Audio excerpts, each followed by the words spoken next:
إن الحمد لله نحمده ونستعينه ونستغفره ونعوذ بالله من شرور أنفسنا وسيئات أعمالنا من يهده الله فلا مضل له ومن يضلل فلا هادي له أشهد أن لا إله إلا الله وحده لا شريك له وأشهد أن محمدا عبده ورسوله لا نبي بعده اللهم صل وسلم على محمد وعلى آله وأصحابه ومن تبعهم بإحسان إلى يوم القيامة أما بعد فيا أيها المسلمون الحاضرون أوصيكم وإياي بتقوى الله فقد فاز المتقون كما قال الله تعالى في كتابه الكريم أعوذ بالله من الشيطان الرجيم يا أيها الذين آمنوا اتقوا الله حق تقاته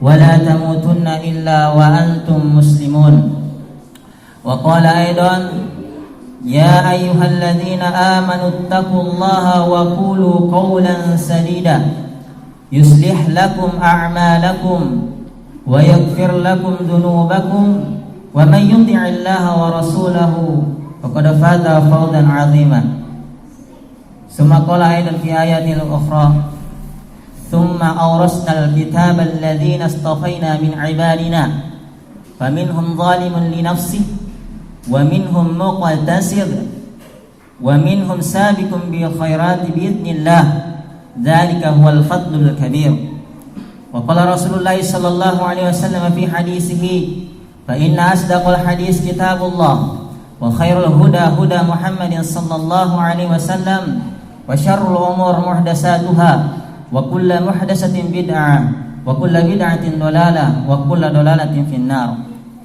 Orang tuaku, saudaraku dan adindaku yang insyaallah rahimani wa rahimakumullah, Allah memuliakan kita semua.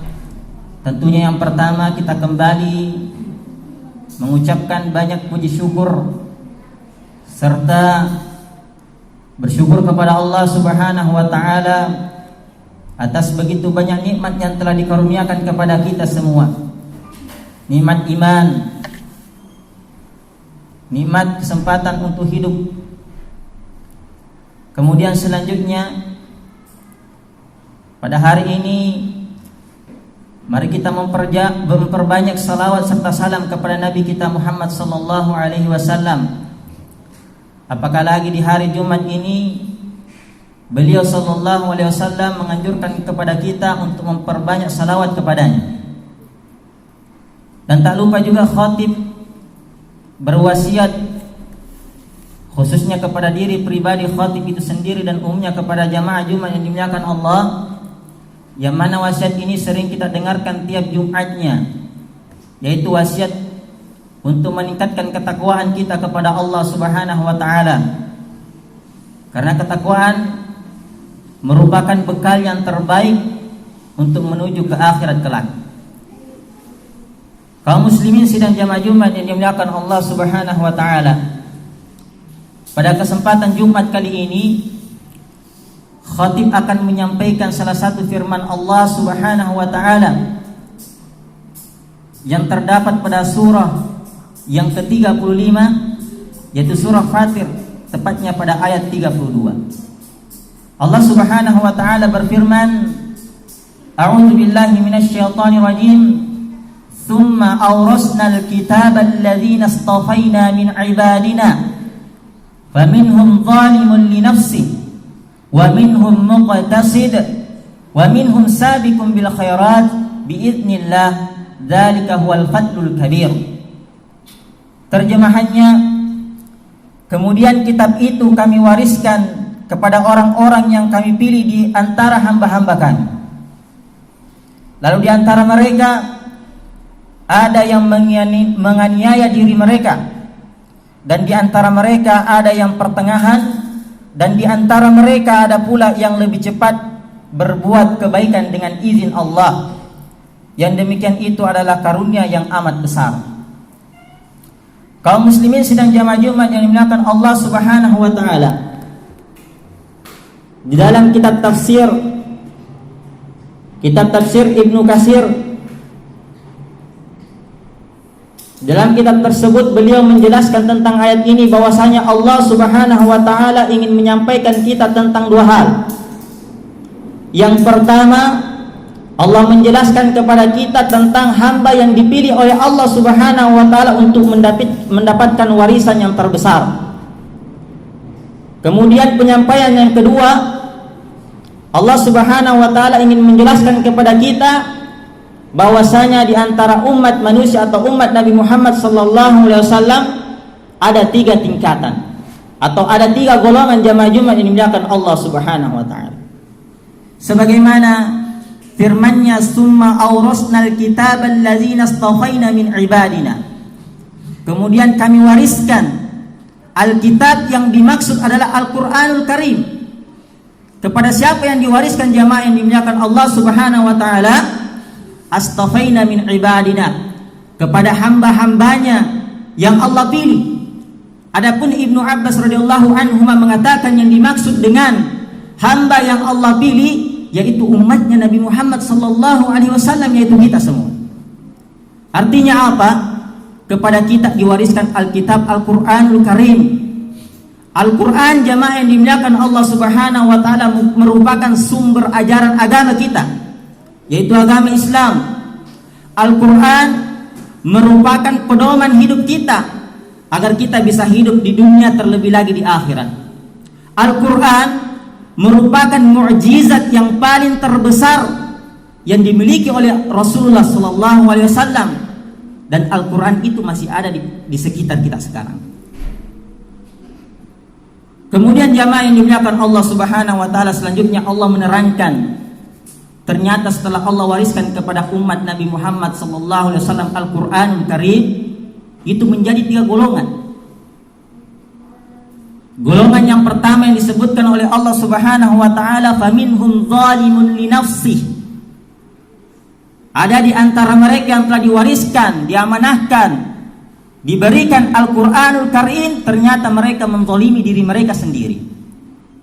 Al-Imam Ibnu Katsir dalam kitab tafsirnya, yang dimaksud dengan faminhum zalimun li nafsi, atau yang dimaksud dengan kelompok yang pertama yaitu menganiaya atau menzalimi dirinya sendiri adalah orang-orang yang tidak perhatian terhadap kewajiban yang Allah perintahkan kepadanya. Orang-orang yang tidak perhatian terhadap kewajiban yang Allah perintahkan kepadanya. Contohnya, Allah Subhanahu wa taala mewajibkan kita untuk sholat. Ternyata sebagian dari umat Islam ada yang mengabaikan sholat, walaupun dia mengerjakan sholat hanya sekali-kali. Allah Subhanahu wa taala juga mewajibkan kita untuk berpuasa pada bulan Ramadan. Ternyata kenyataannya yang kita lihat, sebagian umat manusia ada yang tidak berpuasa, ataukah mungkin berpuasa di awal, di pertengahan, atau di akhir. Allah Subhanahu wa taala mewajibkan bagi umat Islam di kalangan kaum Adam untuk melaksanakan salat Jumat secara berjamaah. Akan tetapi nyatanya jamaah yang dimuliakan Allah Subhanahu wa taala masih ada yang tidak melaksanakan kewajiban tersebut.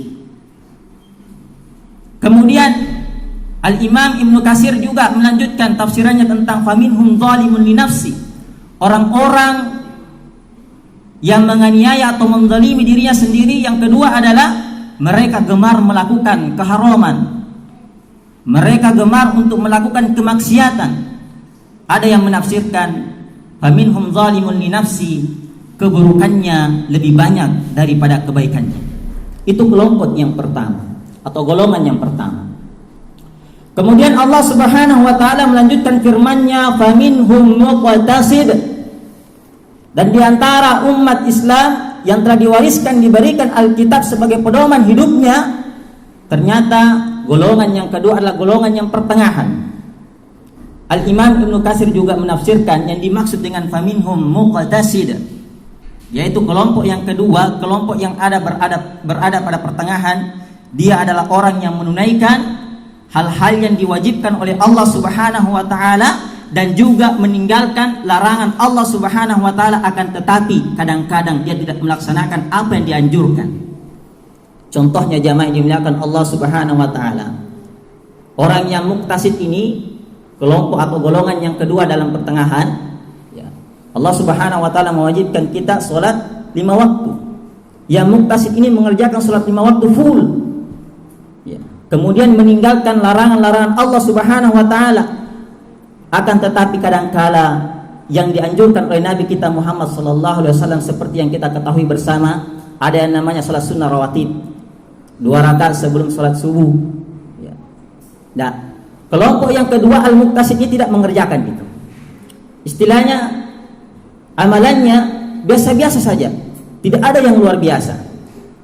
Lepas dari kewajiban yang telah diperintahkan oleh Allah Subhanahu wa taala, melakukan kewajiban dan meninggalkan larangan.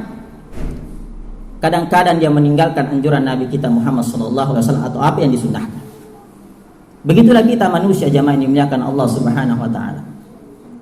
Dalam melaksanakan apa yang dianjurkan oleh Allah, apa yang dianjurkan oleh Nabi kita Muhammad sallallahu alaihi wasallam, bahkan Nabi kita Muhammad sallallahu alaihi wasallam menyampaikan al-imanu yazidu wa yanqus. Iman kita ini terkadang bertambah dan terkadang juga berkurang jamaah. Ya. Bahkan beliau mengatakan dalam sabdanya yang diriwayatkan oleh hadis riwayat Imam Ahmad, likulli amalin syirratan wa fatratan. Jadi setiap amalan yang kita lakukan itu ada masa-masa semangat melakukan amalan itu. Wa fatratan, dan setiap amalan juga ada masa-masa semangat kita menjadi kendor untuk melakukan ibadah itu. Akan tetapi Rasulullah sallallahu alaihi wasallam memberikan kita solusi bagaimana caranya. Faman kana fatratuhu ila Allah, barang siapa yang ketika semangatnya kendor untuk melakukan ibadah, maka Rasulullah sallallahu alaihi wasallam menganjurkan agar tetap pada jalan Allah Subhanahu wa taala. Faqad aflaha, maka dialah adalah orang-orang yang beruntung. Akan tetapi sebaliknya jamaah yang dimuliakan Allah, faman kana fatrahu ila ghairi, barang siapa yang ketika semangatnya beribadah kendor, berkurang, bahkan sampai meninggalkan ibadah yang diperintahkan oleh Allah Subhanahu wa taala, kemudian dia berada pada jalan yang tidak diridhai oleh Allah Subhanahu wa taala, halaka, maka orang itu adalah orang-orang yang binasa, kata Rasulullah sallallahu alaihi wasallam, wa iyyazubillah. Kaum muslimin sidang jamaah Jumat yang dimuliakan Allah Subhanahu wa taala.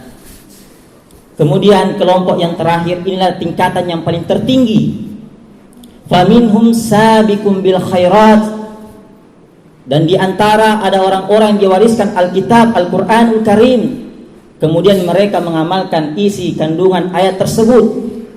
Mereka berada di barisan terdepan dalam melakukan kebaikan-kebaikan. Mereka berlomba-lomba fastabiqul khairat, berlomba-lomba untuk melakukan kebaikan jamaah yang dimuliakan Allah Subhanahu wa taala. Maka tingkatan yang paling terakhir ini adalah tingkatan yang paling tertinggi, semoga kita termasuk di dalamnya. Kaum muslimin sidang jamaah Jumat yang dimuliakan Allah Subhanahu wa taala, dilanjutkan dalam ayat ini biiznillah.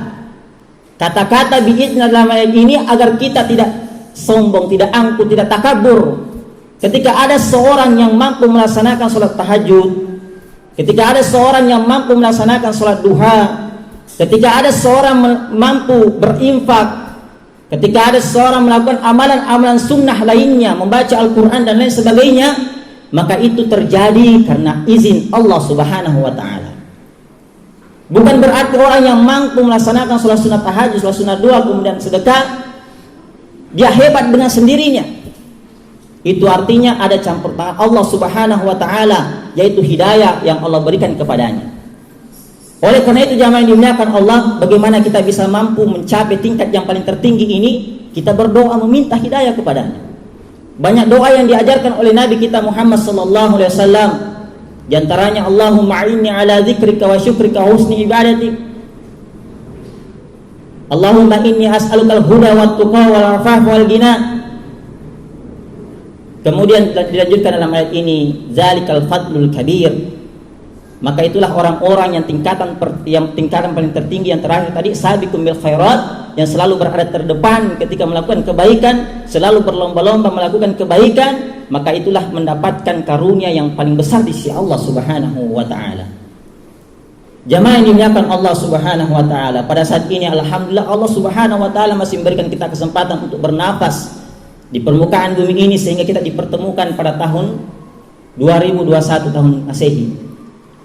2021. Tepatnya pada tanggal 1. Yang mana di tahun Hijriyah kita berada pada tanggal 17 Jumadil Awal 1442 Hijriyah.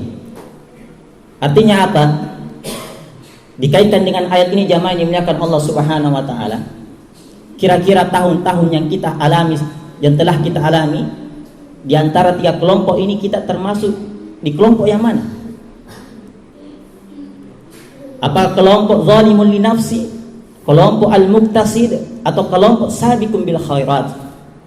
Kalau seandainya tahun-tahun sebelumnya kita berhadap kelompok yang zalimun li nafsi, menganiaya dirinya sendiri atau zalim terhadap dirinya sendiri, gemar melakukan kemaksiatan, maka tahun-tahun selanjutnya mari kita berusaha meminta kepada Allah Subhanahu wa taala agar kita minimal termasuk orang yang muqtasid, golongan yang berpertengahan, ataukah lebih bagusnya pada golongan yang sabiqun bil khairat, selalu berada terdepan melakukan kebaikan atau selalu berlomba-lomba melakukan kebaikan.